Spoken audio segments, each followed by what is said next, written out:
Olá, meus amigos, olá, minhas amigas, meus irmãos, minhas irmãs, queridos companheiros, queridas companheiras de jornada. É com um sentimento de gratidão imensa que aqui estamos chegando mais uma vez para mais este momento de estudo, mais este momento de reflexões acerca do Evangelho de Jesus, à luz da doutrina espírita. E por isso agradecemos a Deus, agradecemos a este Pai de infinita bondade, infinita misericórdia, infinito amor, em especial pela dádiva da vida. Agradecemos a Jesus de Nazaré por esses belíssimos ensinamentos que ele nos deixou. Aos espíritos amigos, agradecemos imensamente pelo amparo, pela proteção, pela assistência que sempre tem nos dado ao longo da nossa trajetória. E não podemos deixar de agradecer a todos vocês, companheiros de jornada terrena, que constantemente estão aqui conosco nesta página virtual e em outras páginas virtuais, onde também fazemos estudos do Evangelho do Cristo. Então sejam todos bem-vindos e muito obrigado pela presença, pela companhia, pelo auxílio que sempre nos dão com suas vibrações, com seus comentários.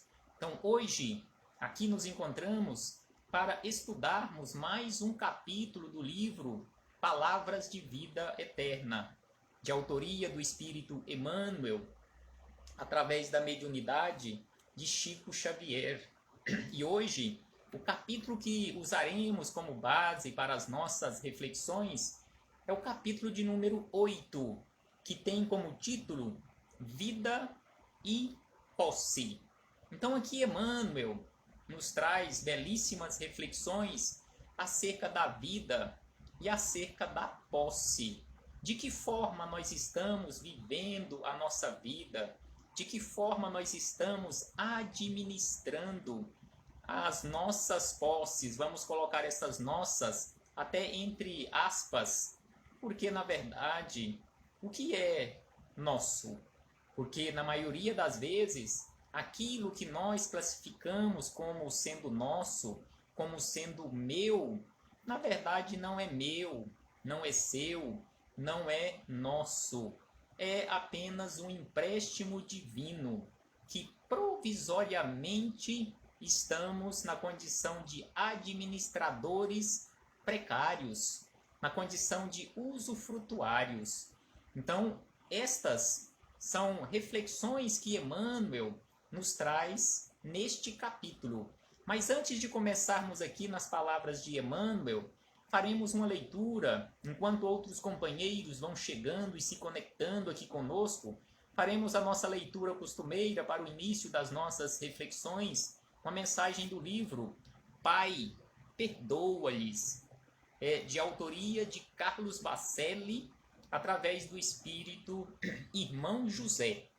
Então, neste capítulo de hoje, que é o capítulo de número 6, Irmão José nos fala sobre a compaixão. Como nós, cada um de nós, estamos nos comportando perante as outras criaturas, perante os nossos companheiros de jornada, em relação à compaixão. Então, Irmão José nos fala o seguinte: antes de lançares qualquer acusação contra quem erra, reflete nas lágrimas maternas que são derramadas pelo filho que se entregou à criminalidade. Então aqui Irmão José nos lembra que antes de lançarmos qualquer acusação contra qualquer um companheiro de jornada, lembremos que aquele nosso irmão tem uma mãe, tem uma avó, tem uma tia, tem um parente que gosta dele e que, sem sombra de dúvida, não achará bom, às vezes chorará por aquele momento pelo qual aquele filho, aquele neto, aquele ente querido está passando, principalmente sob acusações. Então é por isso que ele nos fala que antes de lançarmos qualquer acusação contra alguém, reflitamos nas lágrimas que poderemos provocar em outras criaturas, E aí ele diz ainda o seguinte: considera as lutas do coração de uma avó que sozinha e absolutamente sem recursos tentou afastar o neto da influência nociva a qual ele terminou sucumbindo. Então aqui ele fala da mãe, ele fala da avó que lutou e que luta bravamente para que aquele ente querido não sucumba, mas em muitas situações não consegue. E ainda ele fala, pensa na criança órfã, que, sofrendo abusos de toda espécie, cresceu sob o estigma de terríveis traumas que haverão de repercutir em sua existência inteira. Então aqui ele chama atenção também em relação às crianças órfãs. Antes de lançarmos qualquer acusação contra alguém, às vezes até contra esta criança, ou que um dia foi uma criança órfã, é preciso que nós pensemos primeiro. E aí ele diz, se Jesus não o fez, se Jesus não acusou ninguém, principalmente conforme ele nos diz aqui, ó, se Jesus não o fez, quem poderá atirar a primeira pedra contra alguém? Aqui ele faz uma referência de uma forma assim indireta, mas lembra perfeitamente aquele momento em que aquela mulher, tida como uma mulher adúltera, estava prestes a ser lapidada em praça pública, quando Jesus foi convidado a participar daquele julgamento. Vamos colocar esse julgamento entre aspas, porque na verdade ali ia ocorrer um verdadeiro linchamento. Então Jesus, no meio daquela turba, questionou a eles, questionou e lançou aquele momento como oportunidade para reflexão. Aquele que tiver sem pecado, que atire a primeira pedra. Então Jesus lançou esta frase para todos aqueles que estavam ali, para que eles pudessem ter um tempo para refletir. E aí na sequência, encerrando este capítulo, o irmão José nos diz, deixa que a compaixão te inspire hoje, para que amanhã, então é preciso que a compaixão nos inspire hoje, para que amanhã não padeças através daqueles que mais amas, a injustiça no julgamento de quem não sabe quanto te esforçaste para incliná-los à dignidade e à honradez. Então é preciso, sem sombra de dúvida, que aprendamos a agir uns para com os outros com verdadeira compaixão, que a compaixão possa nos inspirar hoje para que não venhamos chorar amanhã.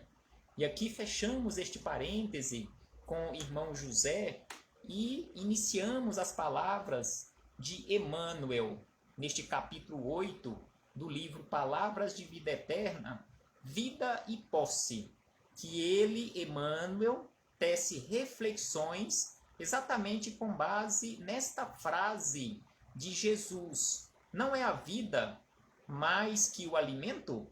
Então aqui Jesus faz um questionamento lá no Sermão do Monte, conforme a anotação de Mateus, no capítulo 6, versículo 25. Então Jesus faz este questionamento, por que tanto apego às coisas materiais? Por que tanto apego às coisas deste mundo? Será que a vida propriamente dita, propriamente falando, não é mais do que tudo isto? Então Emmanuel começa as reflexões dizendo da seguinte maneira: aconselha-te com a prudência para que teu passo não ceda à loucura.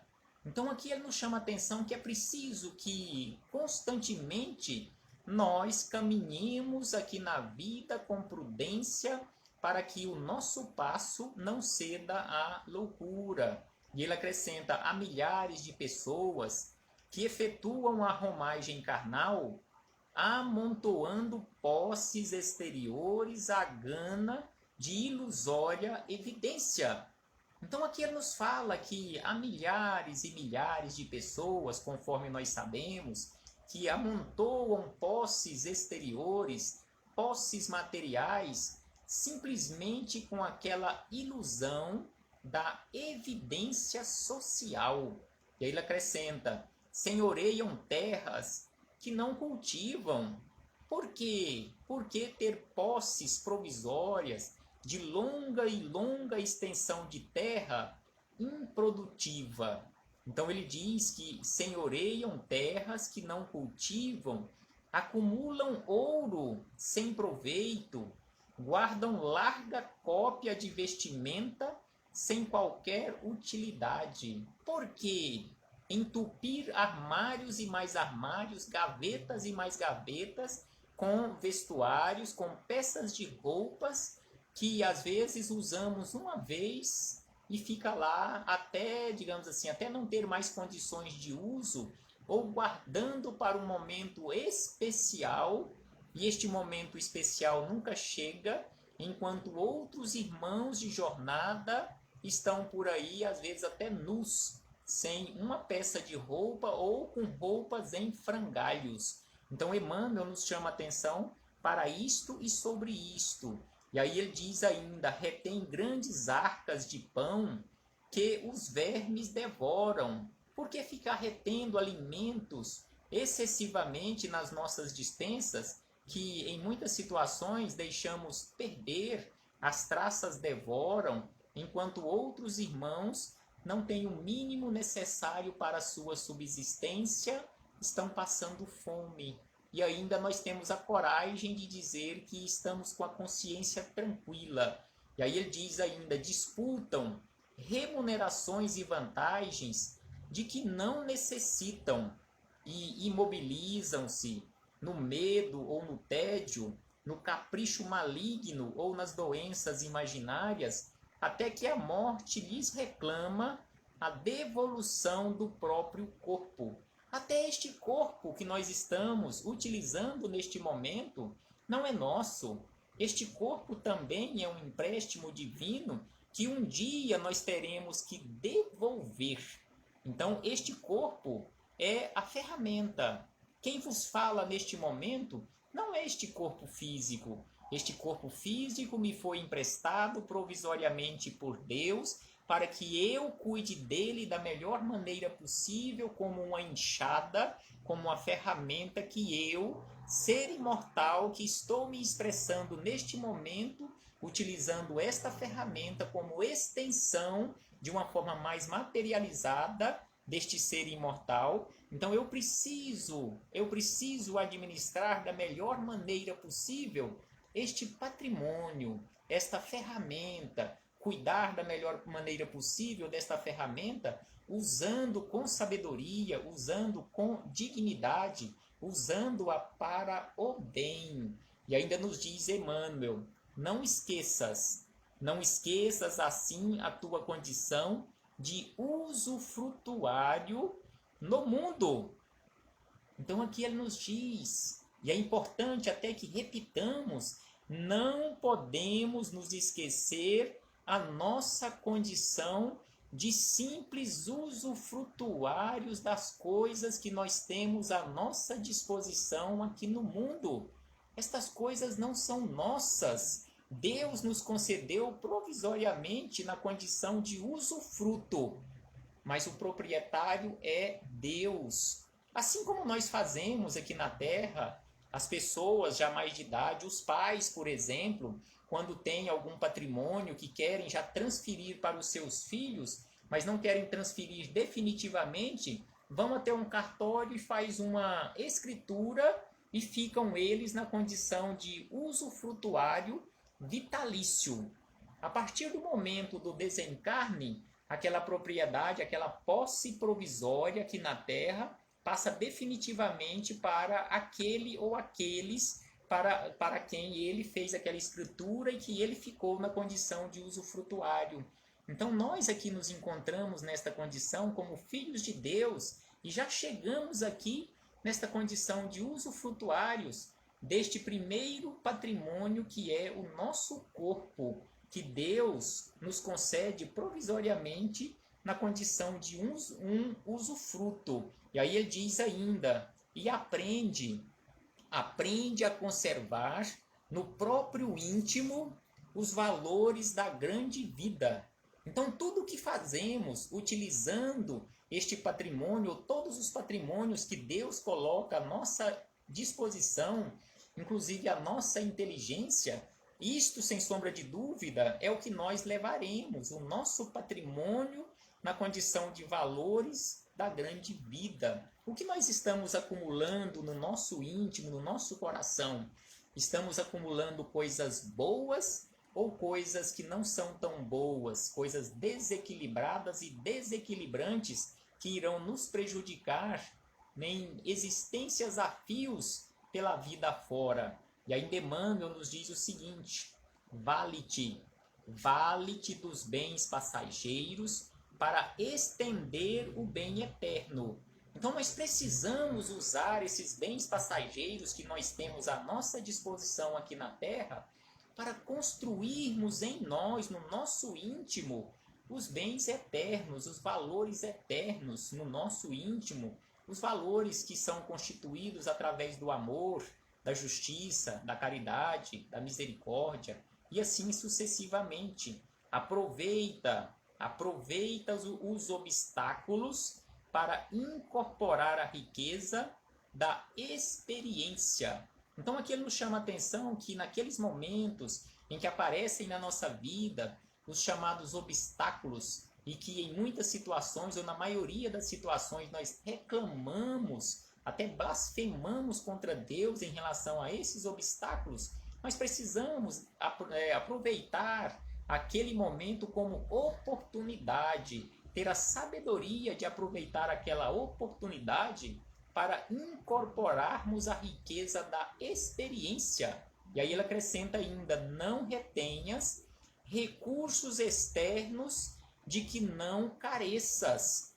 Então aqui Emmanuel nos fala para não retermos excessivamente recursos materiais, recursos externos de que nós não necessitamos. Emmanuel não está dizendo aqui, e Jesus também não disse, que nós precisaríamos ficar constantemente ou na miséria ou então na pobreza absoluta. Não, de forma alguma. Nós precisamos ser previdentes, mas só que na maioria das vezes nós dizemos que estamos agindo com previdência, acumulando algum recursos materiais para não passarmos necessidades em determinados momentos da nossa vida, mas só que essa previdência ela se torna uma ganância, e aí nós queremos acumular, quanto mais retemos recursos materiais, mais sentimos a necessidade de acumular. E conforme nos dizem os espíritos amigos mais esclarecidos, que via de regra, quando nós acumulamos excessivamente recursos materiais, não administrando corretamente esses recursos, estendendo bem a outras criaturas, nós estamos agindo como verdadeiros ladrões, porque estamos retirando dos outros a oportunidade até mesmo de ter o mínimo necessário para a sua subsistência. Enquanto acumulamos excessivamente e não administramos corretamente, levando bem a outras criaturas, irmãs nossas de jornada, estão passando fome. E aí ele diz ainda: não desprezes lição alguma. Começa a luta de cada dia com o deslumbramento de quem observa a beleza terrestre pela primeira vez e agradece a paz da noite, como quem se despede do mundo para transferir-se de residência. Então aqui ele nos chama atenção para aquela necessidade de aprendermos a agradecer, a apreciar a beleza da vida, a beleza terrestre, como se fosse a primeira vez ali ao amanhecer do dia, como se fosse a primeira vez que tivéssemos tendo a oportunidade de vislumbrar e visualizar a beleza terrestre. Da mesma forma, agradecermos a paz da noite.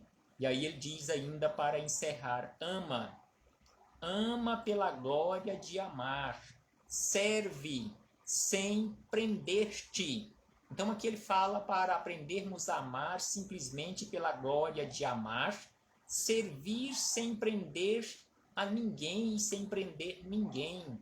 E aí ele encerra dizendo o seguinte: lembra-te de que amanhã restituirás à vida o que a vida te emprestou. Conforme Emmanuel disse lá no início, nós estamos aqui apenas na condição de usufrutuários, porque a vida maior